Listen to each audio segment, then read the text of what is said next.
Welcome to the Thriving Solopreneur Show, where you learn the stories and systems that have turned hardworking, self-employed business owners like yourself into highly successful, leisurely entrepreneurs.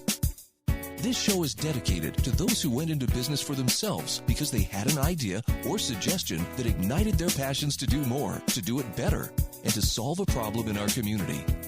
Whether your business started in a basement, a garage, or at a kitchen table, this episode will bring to you a system, a tip, or an entrepreneur that has been where you are and can guide you to living the fulfilling life you desire for yourself.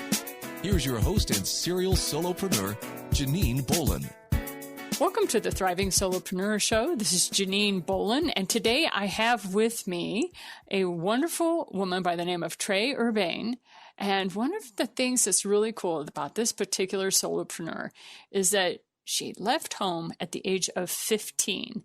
She definitely went through the school of hard knocks. She was a single young mother with 3 children by the age of 20 and dealing with the never-ending hunger for information when she went through jobs like locusts in a cornfield. I absolutely love that metaphor. After many successes in life and acquiring 10 properties in different states, day trading stocks, maintaining a network analyst position, and sitting on several committees and boards, almost all of it was washed away in a single swoop. After rebuilding a new empire, Tracy now is a life coach, motivational speaker, and self-actualizing person. She travels the globe teaching, speaking, and being a divine conduit. Living her best life, she loves working with people to obtain their dreams and bring knowledge and inspiration to the forefront of their knowledge base. Thank you so much for being with us today, Tracy. Thank you so much for having me, Janine. So let's start off right at the very beginning. So you left home at 15, went through the school of hard knocks, ended up becoming an entrepreneur of all things. What are you, possessed? No, it's just a lot of solopreneurs feel like we're crazy people because we go into this high risk, high uncertainty life with our businesses, and it's always fun to hear that story. So what made you decide, hey, I need to start my own company? That's what I need to do. I was very blessed to be born into a family, first off, filled with people who had their own businesses, not only the men who did mostly construction, carpentry, tile work, all that interior and exterior stuff. But in addition, we had strong women who did everything from astrology charts to Mary Kay, and everything in between. And what I knew always was that I could always do whatever I wanted. So when I left home and started off on my own adventures, I realized I did things based on other people's information about what was fun or what was exciting for them. And then when I went to do it, I was like, well, this isn't so fun for me. I don't know why you like that. And then I kept going through one thing after another. And I'm an organized freak. So I organized, conquered, and I left. In almost every position, the people told me, well, it took 2 or 3 people to do what you did. So, if in case you don't realize that you were missed, you were. And I realized that I had this unique talent to see where things belong organically so that it runs the smoothest that it can be in all aspects. And it's so funny. So I decided, get this. So when I was going to school in 9th grade, we did all those CSAP tests, right? All the testing. And my test came back 12 point whatever, 13 point whatever. And I asked the teacher, what does that even mean? And this was 3 months into my 9th grade year in high school. And they explained to me that I was testing out in college level, and all of this testing that they did, the CSAP or whatever it was called. And so I'm like, well, shoot, I don't need high school. I'm already past you guys. So, I quit school. I started my life. I had a baby. I just started working. I had been working since I was 11 at the ski resorts, in the back kitchen, because, when we were young, you could get a job at almost any age. There wasn't as many, restrictions as there are now. And so I was used to working, and my father always taught us, you got to earn your keep, basically. If you want stuff, you need to make money to get that stuff, because I'm not just going to buy you stuff. So I was one of 4 children who were all taught this. So we were all out, and then we're witnessing our uncles, aunts, my mother, my father, striving in all these different ways, and really learned how to be go-getters, because what they all did was they hustled. This is prior to social media. This is prior to all of these lovely little venues where you could just throw up your little post and, Craigslist or whatever. So we learned how to be great conversationalists, how to feel into what people's real need was, what they weren't saying, and say, well, this is, I think, what you're really asking for. So I went from that to into the state, because everyone said, Tracy, how are you ever going to retire doing what you're doing? Just going from job to job, getting information and quitting. I was like, once I realized I didn't like it, or it wasn't fun anymore, I was like, all right, I'm done. I'm quitting. So I'm going to quit. And I don't care, because I realized that I was speaking into existence that which I wanted even back then, because in my anger or frustration, I said, I'm quitting this job. I don't care. I'm going to get another job tomorrow, in all of that power.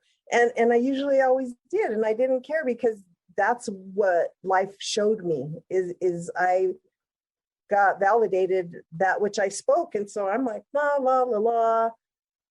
And so people are like, well, Tracy, you can't just keep paying rent. And I keep listening to all these people. And I was like, oh, well, then I better figure out how to buy a house.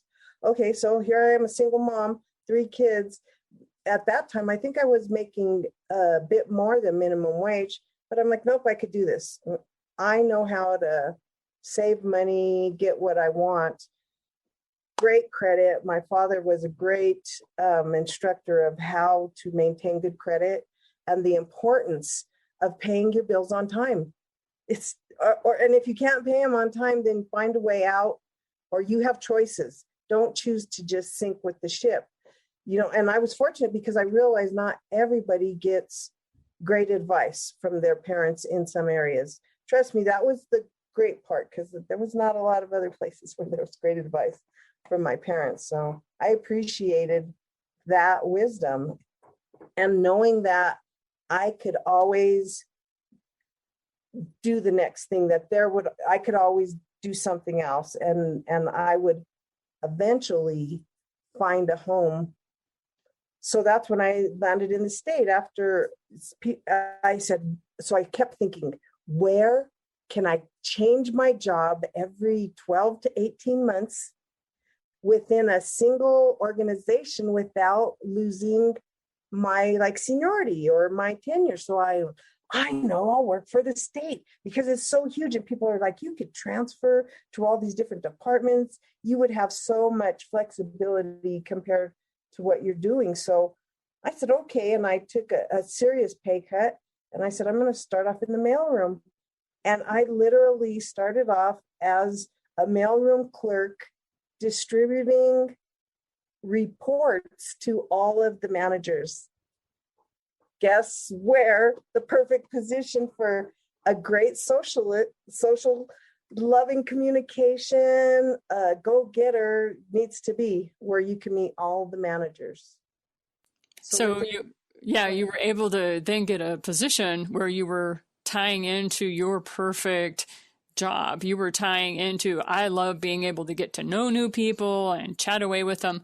So tell us a little bit about how you go from being an employee of the state, so that you keep that excitement of every 18 months you can transfer and do stuff. How did you end up being an entrepreneur? How did that happen? Because that was another hard knock.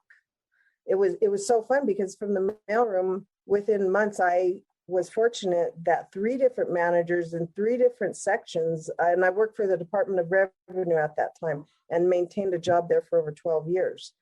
So I had a choice of whatever section I really wanted to be in, because they all said, we'll create a position for you, Tracy. Just, if you're willing, we'll do it. So then I ended up going, I know I love IT technology because it moves fast like me, and it's always burning itself out, and it's always needing something new. So I started out in the IT department, and I eventually became a network analyst, traveling around all of Colorado, supporting all of the motor vehicle office, the driver's license offices, all of these huge entities, from the wall all the way to the desk and everything in between. And on my happy ride home one day to go to happy hour, my husband had picked me up, and we were going to go meet my sisters. We got rear-ended at a dead stop, and it completely changed my life. Not only did it cause severe damage to my entire spinal cord, but I was told it caused a disc to bulge within hours, and I was completely paralyzed. So after my job had found out, by this time I had been with the state for over 17 years. And after 6 months, they let me go. And even though I could have been on the help desk, I could have done all these other things, they freed up my future. And I said, thank you, after I got done crying. Yeah, because after you get done with the first blow of, oh my gosh, I've lost my job. And then you go, wait a minute. Okay, first you got to cry it out. But then after that, you're like, well, wait a minute. Let me look at where I am and what I can do moving forward. So what did you decide to do at that point? Exactly. So I gathered all of my knowledge, and I said, okay, Tracy, what do you want to do? Okay, because this is what you can do. This is what you can do. This is what you can do from all these different arenas. And then I really started to say, what do you like to do the most? And this was before I really understood that the more I get excited about what I want to do, that the better the quality of opportunities that will come my way. So at this point, I'm just like, well, this is the one that's going to cause me the least amount of pain. But it's where I have my background and my skills. So from that point, I said, I started speaking into existence. I am so grateful to get paid to do all the things I want to do, and I get paid to go all the places I want to go. And by trade, I know how to work computers really well and cameras. So I ended up recording some of my favorite speakers and teachers, and I got a twofold. So not only did I get to be in the class and learn all of the things that now excited me in this whole new way, but I got paid to be there. And then one thing led to another. And the more I identified and got clear about what made me excited and what I really liked and what my unique path was, and not trying to fit in to all of these big balls that people keep throwing you of being a real estate investor, be this or be a day trader. You can do this, because until you figure out what you want, then to me, I feel like I wasted a lot of years figuring out that I didn't like things.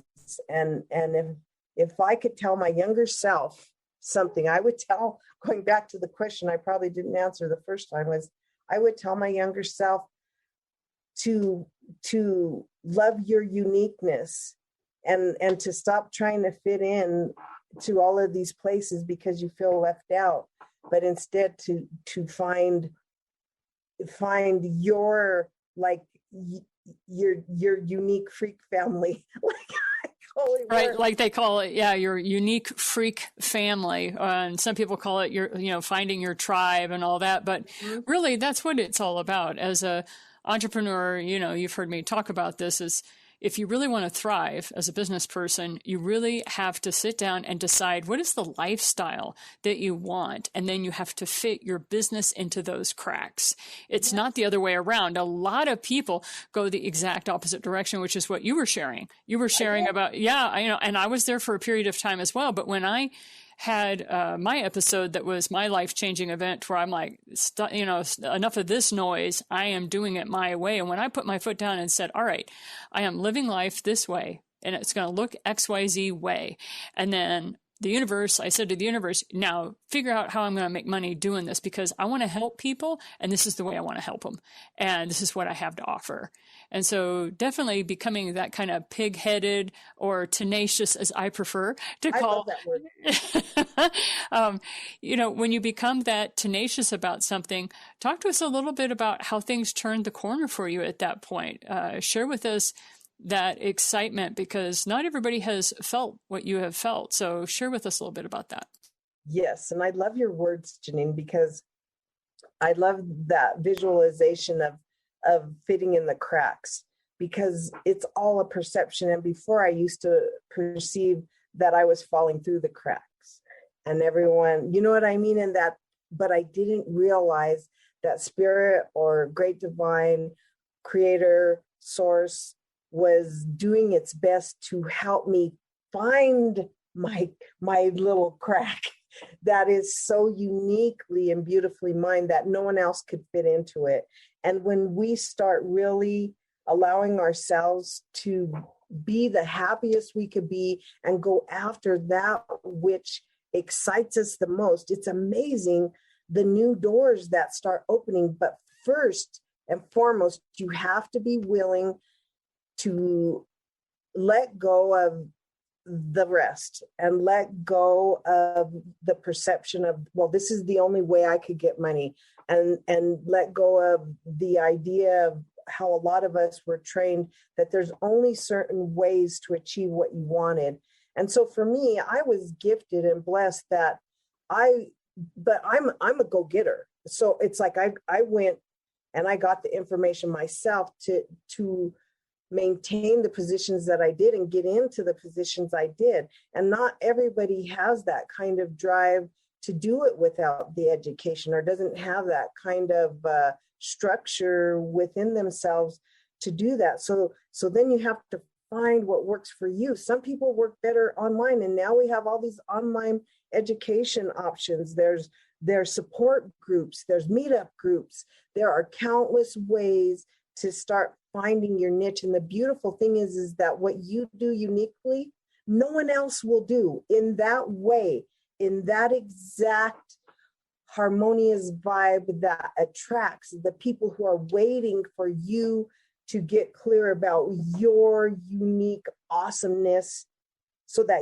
you can start getting the baby steps and building the foundation to do that. And one of my best advice for people who are starting off is because we all want to go legit and get a business name right away, and we want to submit paperwork and do this, that, and the other. And if you feel so called to do that, just name it your name, because you can always do business as something else while you discover what is going to fit under the umbrella of you. But uniquely, your name is yours forever. So then you save the money of having to keep changing it and changing your bank accounts and changing, because trust me, I did it. I did things. Yeah, I was about ready to say, it sounds like a personal experience here of just use your name. And because really, when it comes to your business name, most people don't care. They don't care what your business name is. It doesn't define what it is you're doing. It doesn't define your brand. It doesn't define you. So, but your name, like you said, is very appropriate for that. So any last thoughts you care to give our people before we step out of here? Anything you care to share that are like some top tips on working your own business? First and foremost is find the people who are exempling that which you seek.